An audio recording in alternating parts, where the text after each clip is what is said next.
ગૌસના નિયમના ઉપયોગમાં આપણો બીજો ઉપયોગ અહીંયા સમાન રીતે વિદ્યુત ભારિત અનંત એવા સમતલ વડે ક્ષેત્ર. એક એવું તંત્ર કે જે સમાન રીતે વિદ્યુત ભારિત છે, સપાટ એવી સપાટી ધરાવે છે, જેનો વિસ્તાર અનંત છે. વિચાર એવો આવે મિત્રો કે વિસ્તાર અનંત હોય તેવું કોઈ સમતલ શું શક્ય છે? તો આપણે એવી વિચારધારા ધ્યાનમાં લઈ શકીએ કે કોઈ સમતલથી બિંદુ એકદમ નજીક છે, તો આવા કિસ્સામાં તો આ બિંદુથી આ સમતલની કલ્પના કરીએ તો એનો વિસ્તાર અનંત છે તેમ જ આપણે ધ્યાનમાં લઈ શકીએ. આપણે અહીં આવા અનંત એવા વિદ્યુત ભારિત સમતલ વડે ક્ષેત્રની ગણતરી કરવાની છે. તો આપણે એવા અનંત વિદ્યુત ભારિત એવા સમતલનો નાનો એવો ભાગ આકૃતિમાં સૌપ્રથમ દર્શાવી રાખીએ. તેવું અનંત વિદ્યુત ભારિત સમતલનો નાનો એવો અંશ હું અહીં આકૃતિમાં દર્શાવું છું. સમતલનું ક્ષેત્રફળ અનંત છે, ખૂબ જ મોટું છે, તેમ આપણે ધ્યાનમાં લેવાનું છે. આ અનંત એવા વિદ્યુત ભારિત સમતલનો નાનો એવો ભાગ, થોડોક અંશ આપણે આકૃતિમાં દર્શાવો. ધારો કે આવા અનંત એવા વિદ્યુત ભારિત સમતલ પરના વિદ્યુતભારની પૃષ્ઠ ઘનતા સિગ્મા છે, જ્યાં સિગ્મા ધન છે, એટલે કે આ સપાટી પર ધન વિદ્યુતભાર સમાન રીતે પથરાયેલો છે તેમ આપણે ધ્યાનમાં લીધું. સપાટી ધન વિદ્યુતભારિત કઈ રીતે બની હોય? તો સપાટી પરથી ઋણ વિદ્યુતભારો એટલે કે ઇલેક્ટ્રોન દૂર કરવામાં આવે તો સપાટી ધન વિદ્યુતભારિત બનેલી હશે. તો એવું અનંત સમતલીય સમાન વિદ્યુતભાર વિતરણ ધરાવતા સમતલ પરના ધન વિદ્યુતભારની આપણે આકૃતિમાં નિરૂપણ કરી રાખ્યું. હવે આવા સમતલના લીધે મળતા વિદ્યુત ક્ષેત્રની ગણતરી ગૌસના નિયમની મદદથી મેળવવાની છે. આપણે અહીંયા ધ્યાનમાં લીધું એમ કે આ સમતલીય વિદ્યુતભાર વિતરણ ધરાવતા ભાગ પર વિદ્યુતભારની પૃષ્ઠ ઘનતા સિગ્મા જેટલી છે, જ્યાં સિગ્મા ધન છે, સિગ્મા ગ્રેટર દેન 0 છે. આપણે આ સમાન રીતે વિદ્યુતભારિત સમતલ વડે ઉદ્ભવતા ક્ષેત્ર માટે એક ગાઉસિયન સપાટી ધ્યાનમાં લેવી પડશે. ધારો કે આપણે આ સમતલને લંબ એવા કોઈ બિંદુ પાસે આપણે વિદ્યુત ક્ષેત્રની ગણતરી કરવી છે. તો વિદ્યુત ક્ષેત્રની ગણતરી કરવા માટે ગૌસના નિયમનું સમીકરણ આપણે માહિતી ખાતર પહેલાં લખી રાખીએ તો કંઈક આ પ્રમાણે હતું. ફાઈ બરાબર સમગ્ર પૃષ્ઠ સાથે સંકળાયેલ વિદ્યુત ફ્લક્સ પૃષ્ઠ સંકલન ઈ ડોટ ડીએ સમેશન ક્યુ અપોન એપ્સિલોન 0. તો આપણે આગળ ગૌસના નિયમની વાત કરી ત્યારે જ ઉલ્લેખ કરેલો હતો કે ગૌસના નિયમની મદદથી સમાન કે સમમિત એવા વિદ્યુતભાર વિતરણ વડે ઉદ્ભવતું વિદ્યુત ક્ષેત્ર મેળવવું હોય તો ગૌસના નિયમનો ઉપયોગ થાય, જેમાં ડાબી બાજુનો ભાગ ધ્યાનમાં લીધેલ ગાઉસિયન સપાટી સાથે સંકળાયેલ ફ્લક્સની માહિતી આપે, જમણી બાજુના ભાગમાં સમેશન ક્યુ બંધ સપાટી વડે ઘેરાતો વિદ્યુતભાર અને છેદમાં એપ્સિલોન 0 એ શૂન્યાવકાશની પરમિટિવિટી છે. તો હવે થિયરીને આપણે આગળ વધારીએ મિત્રો. ગૌસના નિયમની મદદથી આવા સમાન રીતે વિદ્યુત ભારિત સમતલ વડે ઉદ્ભવતું વિદ્યુત ક્ષેત્ર મેળવવા માટે આપણે એક ગાઉસિયન સપાટી ધ્યાનમાં લઈએ જે આપેલા બિંદુમાંથી પસાર થતી હોય કે જ્યાં આપણે વિદ્યુત ક્ષેત્ર મેળવવાનું હોય. તો એવી સમમિતિના આધારે સરળતા રહે એ માટે ગાઉસિયન સપાટી તરીકે એક લંબઘન ધ્યાનમાં લઈએ. આપણે એક લંબઘન કે જે ગાઉસિયન સપાટી તરીકે આપણે અહીંયા પસંદ કરેલ છે તેવી આપણે કલ્પના કરીએ. આ ધારો કે લંબઘનની અક્ષ છે એમ વિચારીએ. હવે આ લંબઘન ગાઉસિયન પૃષ્ઠનું આકૃતિમાં નિરૂપણ દર્શાવી રાખીએ. તો લંબઘન એવી ગાઉસિયન સપાટી જે અહીંયા આકૃતિમાં દર્શાવી રાખીએ મિત્રો, જે ગાઉસિયન સપાટી સાથે સંકળાયેલ ફ્લક્સની ગણતરી પરથી આપણે આ અનંત વિસ્તારના વિદ્યુતભારિત સમતલ વડે ઉદ્ભવતું વિદ્યુત ક્ષેત્ર મેળવીશું. લંબઘન ગાઉસિયન સપાટી ધ્યાનમાં લીધેલ છે, જેના આડછેદનું ક્ષેત્રફળ ધારો કે એ જેટલું છે.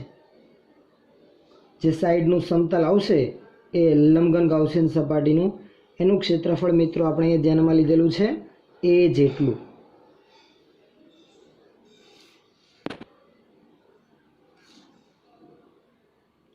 આ છે આપણું લંબઘન ગાઉસિયન પૃષ્ઠ. આ એની પાછળની ધાર આપણે દર્શાવી રાખીએ.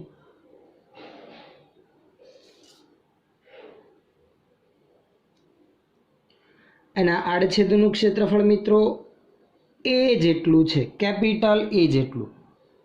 સ્વાભાવિક રીતે અનંત વિસ્તારના વિદ્યુતભારિત સમતલ પર ધન વિદ્યુતભાર પથરાયેલો છે, જેના વિદ્યુતભારની પૃષ્ઠ ઘનતા સિગ્મા ધન છે, એટલે ઉદ્ભવતું ક્ષેત્ર સમતલને લંબ અને બહારની તરફ હશે. તો વિદ્યુત ક્ષેત્રની ગણતરી સરળતા ખાતર ધ્યાનમાં લેવા માટે આપણે સૌપ્રથમ શું કરીએ તો કે સમતલને લંબ એક્સ અક્ષ પસંદ કરીએ. આ છે ધારો કે સમતલને લંબ એવો એક્સ અક્ષ. તો વાય અને ઝેડ અક્ષ આ અનંત વિસ્તારવાળા સમતલમાં આવશે. ઉપરની તરફ આપણે વાય અક્ષ ધ્યાનમાં લઈએ તો આગળની તરફ મિત્રો આવશે આપણો ઝેડ અક્ષ. આ ઝેડ લ્યો તો આ વાય આવે, એની સાથે કંઈ નિસ્બત નથી, એની સાથે કંઈ સંબંધ નથી. પણ આ તો આપણે સરળતા ખાતર વિદ્યુત ક્ષેત્રની ગણતરી ઇઝી રહે એટલા માટે આ સમતલનમ એક્સ અક્ષની પસંદગી કરેલ છે. હવે આ જે લંબઘન ગાઉસિયન પૃષ્ઠ છે એની સાઈડની બે સમતલ સપાટીઓને આપણે નંબર આપી રાખીએ. ધારો કે આ છે 1 નંબરની સપાટી અને આ છે બીજી સપાટી. લંબઘનને ટોટલ મિત્રો 6 સપાટી આવશે. 1, 2, એક આગળની સપાટી, એક પાછળની સપાટી, ટોટલ 4 થઈ. એક નીચેની અને એક ઉપરની, ટોટલ 6 સપાટી આવશે લંબઘન. તો ગૌસના નિયમની મદદ મુજબ આપણે સૌથી પહેલાં આ લંબઘન સાથે સંકળાયેલ ફ્લક્સ મેળવીશું. 6 સપાટી પૈકી તમે વિચાર કરો તો 4 સપાટી સાથે સંકળાયેલ ફ્લક્સ તો શૂન્ય જ. એનું કારણ ધન વિદ્યુતભાર સમતલ પર છે તો વિદ્યુત ક્ષેત્રની દિશા સમતલને લંબ આવશે. એટલે કે કંઈક આવી દિશામાં આપણે માહિતી ખાતર હું વિદ્યુત ક્ષેત્રની દિશા અહીંયા દર્શાવી રાખું તો કંઈક આ રીતે હશે. સમતલને લંબ બહારની તરફ. આ લાલ લાઈન માત્ર આપણી જાણકારી ખાતર વિદ્યુત ક્ષેત્રની મેં દિશાઓ દર્શાવેલ છે. જમણી બાજુ તરફ બહારની તરફ, એ જ રીતે ડાબી બાજુ તરફ, એટલે કે સમતલના પાછળના ભાગમાં પણ સમતલને લંબ ઋણ એક્સ અક્ષ તરફની દિશામાં વિદ્યુત ક્ષેત્ર મને મળશે. તો વિદ્યુત ક્ષેત્ર સમતલને લંબ રૂપે આવવાનું છે. તો જોઈ શકીએ છીએ ઉપરના સમતલ માટે, નીચેના સમતલ માટે, આગળ અને પાછળ બધા માટે ક્ષેત્રફળ સદિશ અને વિદ્યુત ક્ષેત્ર વચ્ચેનો ખૂણો 90 જ થશે. એટલે એની સાથે સંકળાયેલ ફ્લક્સ સીધું જ કેટલું આવશે? શૂન્ય આવશે. માત્ર આ પહેલી અને બીજી બે જ સપાટી સાથે ફ્લક્સ સંકળાશે. જેથી આપણે ધ્યાનમાં લીધેલી લંબઘન એવી ગાઉસિયન સપાટી સાથે સંકળાયેલ ફ્લક્સની ગણતરી આ બે સપાટી સાથે સંકળાયેલા ફ્લક્સનો સરવાળો કરીને સીધી જ આપણે મેળવી શકીએ. ફ્લક્સની ગણતરી થઈ જાય મિત્રો, પછી આપણે બંધ સપાટી વડે ઘેરાતો વિદ્યુત ભાર ધ્યાનમાં લેવાનો રહેશે. સૌથી પહેલાં આપણે હવે થિયરીનું વર્ણન આગળ વધારીએ. તો જે આકૃતિમાં આપણે દર્શાવેલ છે સૌપ્રથમ એનું વર્ણન ધ્યાનમાં લેવું પડશે. વર્ણન સ્વરૂપે આપણે એક પછી એક અગત્યના મુદ્દાઓ નોંધતા જઈએ. સૌપ્રથમ ધ્યાનમાં લીધેલી ગાઉસિયન સપાટીનું વર્ણન સીધું જ સ્પષ્ટપણે આપણે લખી શકીએ. અહીં સમાન રીતે વિદ્યુતભારિત એવા અનંત સમતલ પરના વિદ્યુતભારની પૃષ્ઠ ઘનતા સિગ્મા ધ્યાનમાં લીધેલ છે, જ્યાં સિગ્મા ગ્રેટર ધેન 0 છે. અહીં સમાન રીતે વિદ્યુતભારિત એવા અનંત સમતલ પરના વિદ્યુતભારની પૃષ્ઠ ઘનતા ધારો કે સિગ્મા છે, જ્યાં સિગ્મા ગ્રેટર ધેન 0, એટલે કે સમતલ પરનો વિદ્યુતભાર ધન ધ્યાનમાં લીધેલો છે. આથી સ્પષ્ટપણે એ પણ લખી શકીએ સિગ્મા ગ્રેટર ધેન 0 હોવાથી સમતલ વડે ઉદ્ભવતા વિદ્યુત ક્ષેત્રની દિશા સમતલને લંબ બહાર તરફની હશે. તો એનો ઉલ્લેખ પણ કરી રાખીએ. આથી સમતલ વડે ઉદ્ભવતા વિદ્યુત ક્ષેત્રની દિશા સમતલને લંબ બહારની તરફ મળે. તો સમતલને લંબ બહારની તરફ મળે એના માટે આપણે અક્ષની પસંદગી સ્વરૂપે એક્સ અક્ષ એ વિદ્યુત ક્ષેત્રની દિશામાં જ ધ્યાનમાં લીધેલ છે. તો આપણે અક્ષોની પસંદગીનો ઉલ્લેખ કરી રાખીએ આકૃતિ પરથી. કંઈ સમતલને લંબ એક્સ અક્ષ ધ્યાનમાં લીધેલ છે. આથી વાય અને ઝેડ અક્ષ સમતલમાં થશે. આથી સમતલ વડે ઉદ્ભવતા વિદ્યુત ક્ષેત્રના વાય અને ઝેડ ઘટકો શૂન્ય મળે. અથવા તો એમ પણ કહી શકાય વિદ્યુત ક્ષેત્ર માત્ર એક્સ અક્ષની દિશામાં જ મળશે, વાય અને ઝેડ ઘટકો પર આધારિત નથી. અહીં સરળતા ખાતર સમતલને લંબ એવા એક્સ અક્ષની પસંદગી કરતા વિદ્યુત ક્ષેત્રના વાય અને ઝેડ ઘટકો શૂન્ય મળે. આથી વિદ્યુત ક્ષેત્રની દિશા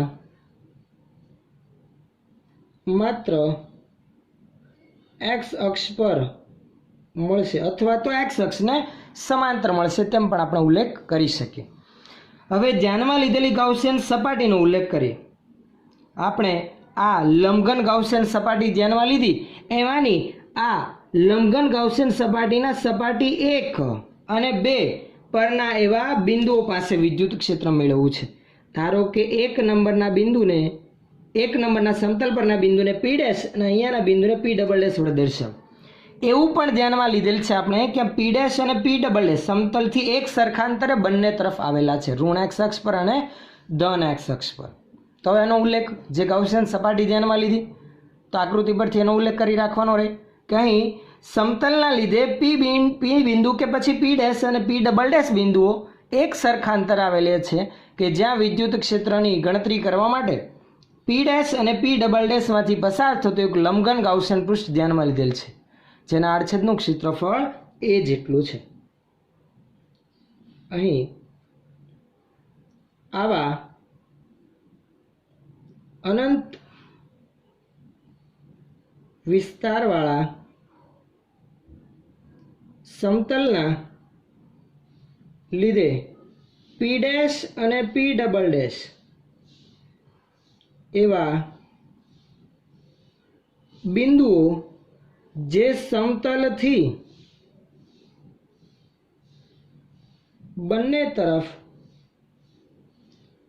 સમાન અંતરે આવેલ છે ત્યાં વિદ્યુત ક્ષેત્ર મેળવી. આ માટે આપણે મિત્રો અહીંયા ગાઉસિયન પૃષ્ઠની કલ્પના કરેલી છે. આ માટે આ બિંદુમાંથી પસાર થતું એવું એ આડછેદનું ક્ષેત્રફળ ધરાવતા લંબઘન ગાઉસિયન પૃષ્ઠની કલ્પના કરો કે લંબઘન ગાઉસિયન પૃષ્ઠની કલ્પના કરેલી છે કે જે P' અને P' એવા બિંદુઓને સમાવે છે. હવે આપણે અહીંયા લંબઘન ગાઉસિયન પૃષ્ઠ સાથે સંકળાયેલા ફ્લક્સની ગણતરી કરવાની છે ગાઉસના નિયમના ડાબી બાજુના ભાગની ગણતરી માટે. જોવા જઈએ તો સમગ્ર લંબઘન ગાઉસિયન પૃષ્ઠ પૈકી માત્ર 2 જ સપાટી સાથે ફ્લક્સ સંકળાશે, 1 અને 2. બાકીની 4 સપાટી સાથે સંકળાયેલ ફ્લક્સ આવશે મિત્રો 0. તો સૌથી પહેલા એનો ઉલ્લેખ કરી રાખીએ. આપેલ લંબઘનની સપાટી 1 અને 2 પૈકી બાકીની બધી જ બાજુ માટે સપાટીને સમાંતર જ વિદ્યુત ક્ષેત્રની દિશા હોવાથી E લંબ ડેલ્ટા S થશે. આથી તે સપાટી સાથે સંકળાયેલ ફ્લક્સ મિત્રો કેટલું થશે? 0 થાય. E અને ડેલ્ટા S લંબ હોવાથી ई ડોટ ડેલ્ટા એસ કોસ 90 આવે શૂન્ય, એટલે 4 સપાટી સાથે સંકળાયેલ ફ્લક્સ સીધું જ શૂન્ય, એટલે સીધું જ 4 સપાટી માટે ગણતરી કર્યા વગર 1 અને 2 પૈકીની બાકીની બધી જ બાજુ માટે આપણે કોમનલી લખી રાખ્યું, લંબ હોવાથી સંકળાયેલ ફ્લક્સ થશે મિત્રો શૂન્ય. હવે આગળ જે 1 અને 2 બાજુ સાથે સંકળાયેલ ફ્લક્સની વાત કરીએ એના માટે સમીકરણની ગણતરી પરથી આપણે આગળ વધીએ. 1 નંબરની બાજુ માટે ક્ષેત્રફળ સદિશ લંબ રૂપે બહાર, એટલે કે આ દિશામાં. ઉપરાંત વિદ્યુત ક્ષેત્રની દિશા પણ એ જ દિશામાં છે, આ ક્ષેત્રફળ સદિશ. વિદ્યુત ક્ષેત્ર પણ એ જ દિશામાં છે, ઈ, અને આ ડેલ્ટા એસ એક જ દિશામાં. બંને વચ્ચેનો ખૂણો 0. ઈ ડોટ ડેલ્ટા એસ સપાટીનું ક્ષેત્રફળ એ, ઈ ઇન્ટુ એ જેટલું ફ્લક્સ સંકળાશે. એ જ રીતે આ ડાબી બાજુની સપાટી માટે વિદ્યુત ક્ષેત્રની દિશા તો ડાબી તરફ જ છે, સમતલ લંબ બહાર, એરો અહીંયા દર્શાવેલા છે. ક્ષેત્રફળ સદિશ સપાટીને લંબ બહાર, ડેલ્ટા એસ પણ એ જ દિશામાં. ફરી પાછું અહીંયા પણ ઈ અને ડેલ્ટા એસ એક જ દિશામાં હોવાથી બંને વચ્ચેનો ખૂણો 0 હોય, એટલે કે સંકળાયેલ ફ્લક્સ માત્ર ઈ ઇન્ટુ ડેલ્ટા એસનું મૂલ્ય સપાટીનું ક્ષેત્રફળ એ જેટલું, ઈ ઇન્ટુ એ. તેવી પહેલી અને બીજી બંને સપાટી સાથે સંકળાયેલ ફ્લક્સ નોંધી રાખીએ. હવે સપાટી 1 અને 2 સાથે સંકળાયેલ ફ્લક્સ phi બરાબર phi1 પ્લસ phi2, સંકળાયેલ કુલ ફ્લક્સ એમ લખી રાખીએ આપણે, એટલે બંને સપાટી સાથે સંકળાયેલ ફ્લક્સની ગણતરી એકમાં જ આવી જાય. phi1 પ્લસ phi2, phi1 ઈ ડોટ ડેલ્ટા એસ, બીજા માટે પણ ઈ ડોટ ડેલ્ટા એસ. મિત્રો ઈ અને ડેલ્ટા એસ વચ્ચેનો ખૂણો બંને કિસ્સામાં શૂન્ય છે, એટલે માત્ર ઈ ઇન્ટુ ડેલ્ટા એસ બનશે. E delta S cos 0 plus E delta S cos 0. Cos 0 હોય ને એટલે માત્ર E into delta S plus E into delta S. Delta એસનું મૂલ્ય એ, એટલે ઈ એ પ્લસ ઈ એ ટોટલ 2EA અહીંયા લખી રાખીએ, જ્યાં ડેલ્ટા એસનું માન એ જેટલું છે. તો આ બે સપાટી સાથે સંકળાયેલ કુલ ફ્લક્સ આપણને મળી ગયું. આનો અર્થ એવો થયો સમગ્ર લંબઘન સાથે સંકળાયેલ ફ્લક્સ આટલું જ, કેમ કે બાકીની 4 સપાટી માટે તો શૂન્ય છે. આથી સમગ્ર ગાઉસિયન સપાટી સાથે સંકળાયેલ ફ્લક્સ phi બરાબર 2EA થશે. હવે આ ગાઉસિયન સપાટી વડે ઘેરાતો વિદ્યુતભાર. મિત્રો ગાઉસિયન સપાટી વડે ઘેરાતા વિદ્યુતભારની ગણતરી માટે આપણે જરાક જોઈએ. આખા સમતલમાંથી માત્ર થોડોક જ ભાગ આપણી ગાઉસિયન સપાટીની અંદર છે. કેટલો એ હું અહીંયા નિરૂપણ કરી રાખું છું, એટલે તમને સીધો ખ્યાલ આવે. જોવા જઈએ તો લંબઘનનું આડછેદનું ક્ષેત્રફળ જેટલું છે એટલો જ ભાગ માત્ર આપણે ગાઉસિયન સપાટીની અંદર આવશે. બાકીનો બધો ભાગ તો ગાઉસિયન સપાટીની બહારના વિસ્તારમાં આવશે, એટલે કે આટલું. માત્ર આ જ એ આડછેદનું ક્ષેત્રફળ જેટલો ભાગ જ સપાટીનો આપણા લંબઘન ગાઉસિયન પૃષ્ઠની અંદર આવશે, બાકીનો બધો જ વિસ્તાર બહારના ભાગમાં હશે. તો મિત્રો આટલી જ સપાટી વડે ઘેરાતા વિદ્યુતભારની ગણતરી કરવાની છે. માત્ર એ જેટલું ક્ષેત્રફળ ધરાવતી સપાટી વડે ઘેરાતો વિદ્યુતભાર. અહીં ધ્યાનમાં લીધેલ સપાટીની વિદ્યુતભારની પૃષ્ઠ ઘનતા સિગ્મા છે, તો એ સપાટી પરનો વિદ્યુતભાર કેટલો, સિગ્મા ઇન્ટુ સીધું જ એ કરવાથી આપણને મળશે. તો નોંધી રાખીએ. હવે ધ્યાનમાં લીધેલ ગાઉસિયન સપાટી વડે ઘેરાતો વિદ્યુતભાર ક્યુ, અથવા તો આપણે લખીએ છીએ સમેશન ક્યુ ગૌસના નિયમમાં. કેટલો આવશે તો કે સિગ્મા ઇન્ટુ સપાટીનું ક્ષેત્રફળ જે અંદર ગાઉસિયન સપાટીની અંદરના ભાગમાં રહેલ છે, તો સિગ્મા ઇન્ટુ એ. તો હવે ગાઉસના નિયમના સમીકરણમાં ડાબી બાજુની ગણતરી ફાઈની ગણતરી થઈ ગઈ તથા ઘેરાતો વિદ્યુતભાર ક્યુ પણ ગણતરીમાં લેવાઈ ગયેલો છે. તો બંનેની કિંમત મૂકીને સીધું આપણે સમીકરણ લાગુ પાડી. આથી ગાઉસના નિયમ મુજબ અથવા તો ગૌસના નિયમ મુજબ ફાઈ બરાબર સમેશન ક્યુ અપન એપ્સાઇલોન 0 સમેશન ક્યુ સિગ્મા ઇન્ટુ એ. ફાઈની કિંમત 2EA બરાબર સિગ્મા ઇન્ટુ એ છેદમાં એપ્સાઇલોન 0. બંને બાજુથી એ કેન્સલ થશે અંશમાં હોવાથી, માટે વિદ્યુત ક્ષેત્રનું સમીકરણ ઈને કરતા બનાવે તો સિગ્મા અપન 2 એપ્સાઇલોન 0 મળશે. આથી સદિશ સ્વરૂપે વિદ્યુત ક્ષેત્ર દર્શાવ્યું તો ઈ સદિશ સ્વરૂપે sigma upon 2 epsilon 0 into N caret. વિદ્યુત ક્ષેત્ર સદિશ રાશિ હોવાથી મૂલ્ય સાથે દિશા દર્શાવવી પડે. અહીં એન કેરેટ કઈ દિશામાંનો એકમ સદિશ છે? સમતલ લંબ બહાર તરફની દિશામાંનો એકમ સદિશ. નોંધી રાખીએ જ્યાં એન કેરેટ બરાબર સમતલને લંબ બહારની તરફનું એકમ સદિશ. જો સિગ્મા લેસ ધેન 0 હોય તો વિદ્યુત ક્ષેત્રની દિશા સમતલ લંબ અંદરની તરફ મળે. જો સિગ્મા ઋણ હોય તો આ સ્વાભાવિક એક અગત્યની નોંધ ખાસ ધ્યાનમાં લેવી. મિત્રો, સમીકરણ પરથી સીધો જ ખ્યાલ આવે છે, સમતલના લીધે ઉદ્ભવતું વિદ્યુત ક્ષેત્ર એ અંતર પર આધારિત નથી, માત્ર વિદ્યુતભારની પૃષ્ઠ ઘનતા સિગ્મા ઉપર જ આધારિત છે. કેમ કે સમીકરણમાં ક્યાંય આ સમતલથી બિંદુ સુધીનું અંતર આવતું નથી, અંતર પર આધારિત નથી. સમતલના લીધે ઉદ્ભવતું ક્ષેત્ર સમતલથી બિંદુના અંતર પર આધારિત નથી.